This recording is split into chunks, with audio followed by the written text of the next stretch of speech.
Turkey has warned American lawmakers not to adopt a resolution to recognize the mass killing of Armenians in 1915 as genocide.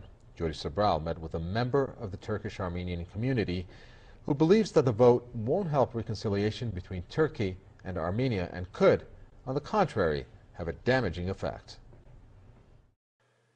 That right there was just a sample of what I've been dealing with my entire life. But first, a little bit about me. My name is Garen Kalusian, and I'm just like any other kid. I have a normal family that I regularly spend time with. And I just hang out and do what any other regular kid does. But unlike anyone else, I've had a tragic history follow my family and my people for nearly 100 years.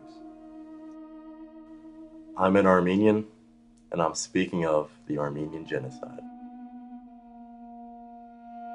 To help explain exactly what the Armenian Genocide is, I had my dad, a lifelong expert on the matter, explain his perspective.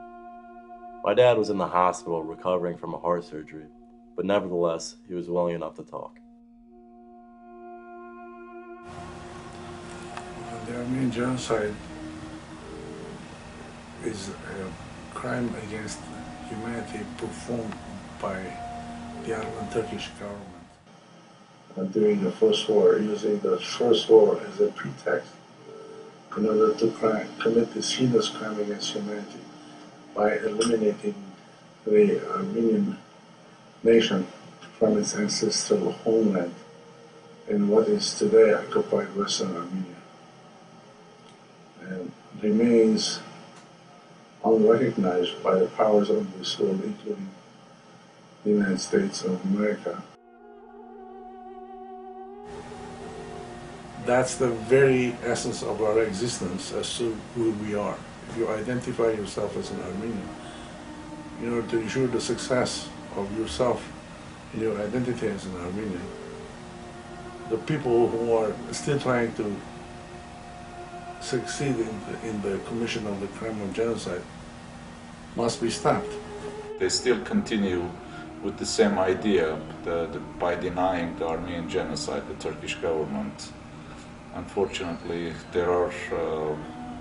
it's not happening, and hopefully someday the media and the world will recognize it, putting the political gains on the side and just looking into the reality, the facts. That's the genocide so far for me. And he's right. To this day, the Turkish government denies the genocide from 1915 to 1918 ever took place. And this is exactly why the century-long struggle for recognition has continued. Turkey is unwilling to give up their stance of denial of such a heinous crime against humanity. However, I needed a Turkish perspective on things. Luckily for me, there is an Armenian genocide walk that takes place in Philadelphia every year. There is a larger and larger following that grows with each passing year. But this year, renowned Turkish scholar Taner Akçam was giving a speech, and I intended to be present.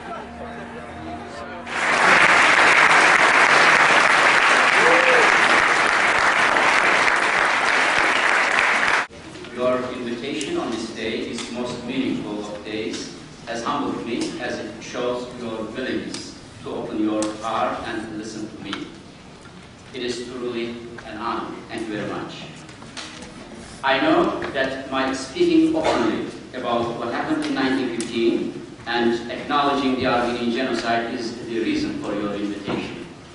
The truth is, however, that there is nothing special in what I am doing. As a scholar, I want to understand one of the major crimes in human history. Perhaps you are wondering why Turkey continues to deny the genocide, and you are curious to know what is really happening over there. If you follow the events, I'm sure there are days when you are shocked and surprised, like the commemoration day of the anniversary of Hrant Dink's assassination, or the other days when you are puzzled and confused. If you really want to get down to the core, why the denialist policy refused to die, you have to keep one important thing in your mind.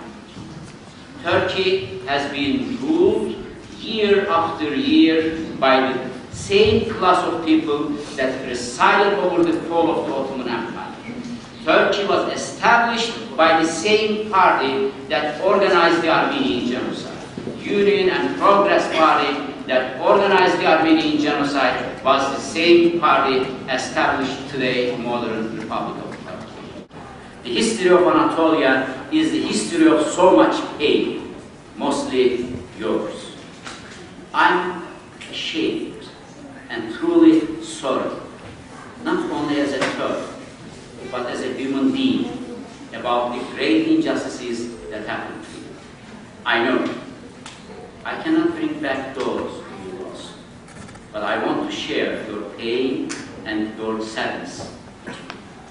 I thank you for your trust in me, for allowing me to mourn with you, and to remember our losses together. The genocide was a tremendous loss, not only for Armenians, but also for all humanity. And therefore, not only as Turks or as Armenians, but as a human beings, we must struggle together so that such a crime against humanity is never repeated. I thank you for your interest you have shown towards me. I embrace you with warmth and love. Thank you. Connor Agchamp's speech was very informative and revealing, but its conclusion is what stuck with me.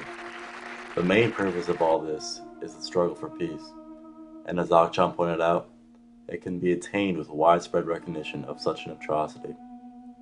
After all, the Holocaust would not have been committed if it were not for the secrecy of the Armenian genocide. All in all, if we want to prevent history from repeating itself, as it has with cases like Rwanda and Sudan, then recognition is the best form of action.